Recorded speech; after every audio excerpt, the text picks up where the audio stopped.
വീട്ടിലേക്ക് ഇരുന്നപ്പോഴേ ഒരു വേഫിൾ കഴിക്കണമെന്ന് നല്ല ആഗ്രഹം. അപ്പൊ നേരെ പടച്ചു നമ്മുടെ തൃശ്ശൂരുള്ള വെസ്റ്റ് കോട്ടുള്ള വേഫ് ഹൗസിലേക്ക്.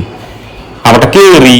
അപ്പൊ അവിടെ അതിന് മുമ്പ് ഞാൻ വിളിച്ചു വെച്ചപ്പോ 2-3 ഐറ്റം പുതിയത് വന്നിട്ടുണ്ടെന്ന് അറിഞ്ഞു. ഏകദേശം ഇപ്പൊ ഒരു 10 മണി 11 ഉണ്ട്. അതുകൊണ്ട് വലിയ തിക്കും തിരക്കും കാര്യങ്ങളൊന്നും ഇല്ല. പുറത്തുനിന്ന് വാലന്റൈൻസ് ഡേ ആണ്. അപ്പോൾ നമ്മൾ നേരെ കയറി ഇരുന്നു. സാധനങ്ങൾ ഓർഡർ ചെയ്തു. കുനാഫ കറുപ്പയാണ് ഓർഡർ ചെയ്തത്. 2 മിനിറ്റിൽ സാധനം എത്തി. ഒരു രക്ഷയില്ലാത്ത സാധനം ഉണ്ടാ. കണ്ടപ്പോ തന്നെ വളരെ നല്ല രീതിയിൽ അവർ വർക്ക് ചെയ്തിട്ടുണ്ട്. അപ്പൊ നൈസായിട്ട് ഒരു പീസ് അങ്ങോട്ട് എടുത്ത് നല്ല രീതിയിൽ ഡിപ്പ് ചെയ്തു. വായലിക്ക് ഒരു വെപ്പ വെച്ചു. ഒരു രക്ഷയില്ലാട്ടാ. കാരണം വേഫിൾ ഇഷ്ടപ്പെടുന്ന ആൾക്കാർക്കാണെങ്കിൽ ഇത് എന്തായാലും മസ്റ്റ് ട്രൈ ആട്ടാ. എല്ലാവർക്കും നല്ല രീതിയിൽ ഇഷ്ടപ്പെട്ടു. നിങ്ങളൊരു തവണ അങ്ങോട്ട് പോകുമ്പോൾ ഒന്ന് ട്രൈ ചെയ്തോട്ടാ. വേഫിൾ ലവേഴ്സിന് എന്തായാലും ഇഷ്ടപ്പെടും. പിന്നെ നമ്മള് ഇവിടുത്തെ കൂൾ കോഫി ഒരു രക്ഷയില്ലാട്ടാ. ഞാൻ എപ്പം ഇങ്ങോട്ട് ചെല്ലുമ്പോഴും കൂൾ കോഫി ഓർഡർ ചെയ്യും. എനിക്ക് ഏറ്റവും ഇഷ്ടപ്പെട്ട കൂൾ കോഫി ഡാർക്ക് ചോക്ലേറ്റിന്റെ ഒരു കൂൾ കോഫി ഉണ്ട്.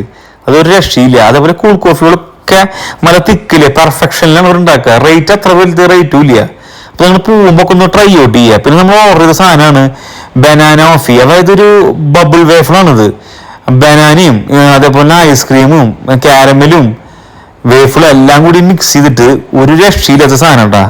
അപ്പൊ ഇതും കൂടി ഒന്ന് ട്രൈ ഔട്ട് ചെയ്തോളൂ നിങ്ങളുടെ ചെല്ലുമ്പോ. അപ്പം കാണട്ടെ കടികളെ അടുത്ത വീഡിയോയില്.